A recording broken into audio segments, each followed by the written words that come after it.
charanti bālā dummedhā amitteneva attanā Karontā pāpakaṃ kammaṃ yang hoti kaṭukapphalaṃ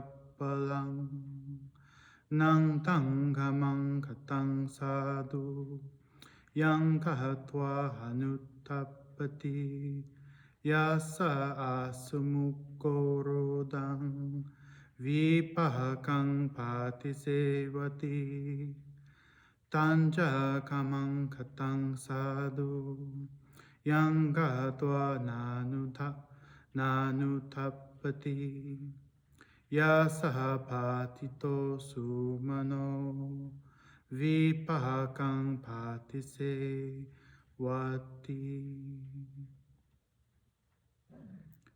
Fools of little wit are enemies unto themselves, as they move about doing evil deeds, the fruits of which are bitter.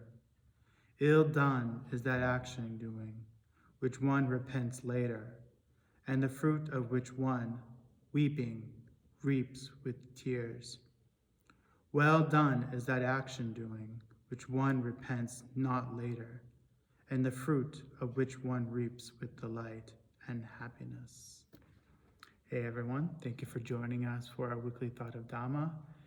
This week we'll be covering verses 66, 67, and 68 from the Dhammapada.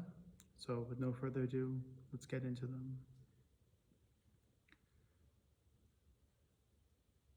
Fools of little wit are enemies unto themselves, as they move about doing evil deeds, the fruits of which are bitter.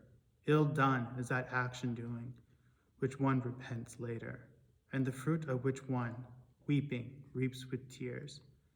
Well done is that action doing, which one repents not later, and the fruit of which one reaps with delight and happiness.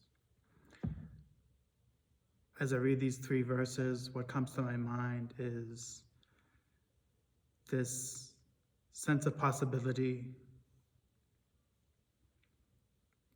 We are the ones who are doing evil deeds.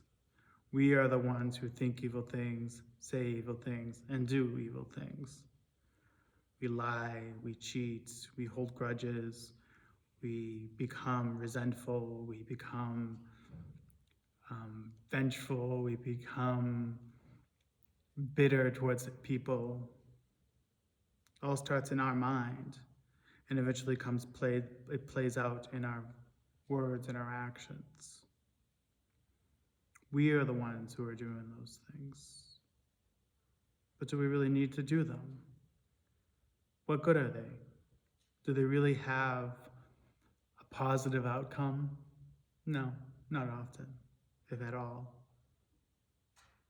The good that does come of it usually doesn't come right away. It usually takes a very long time. We might not even live to see the good that comes from it.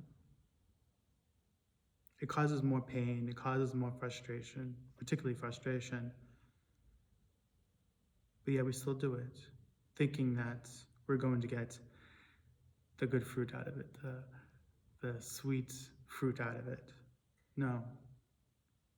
Right away it's bitter, it's hard, it's poisonous, it's burning.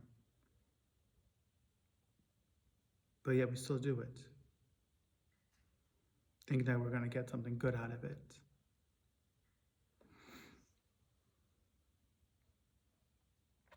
When we have the possibility of doing the opposite. There's nothing stopping us, there's nothing preventing us from doing good. That's the realization that we need to hammer into our minds. That the possibility of doing good is always there. But we need to stop, we need to think, we need to process. The Buddha says, before we speak, before we act, before we say anything, we should think about it. Is it a helpful thing that we're thinking? Does it help ourselves? Does it help others? Does it help both? That is what we need to do more often. Stop and think. Are these words going to lead to more pain? Are they going to lead to more frustration? Are they going to lead to more animosity? Are they truthful? If they're not, if it's none of those things, then we should abandon them and develop its opposite. There's nothing stopping us from practicing in this kind of way. There's nothing stopping us from thinking in these kinds of ways. It's all up to us. That's another thing we need to come to realize. It's all up to us. So with these words, I hope they're of help, and I'll see you all next week.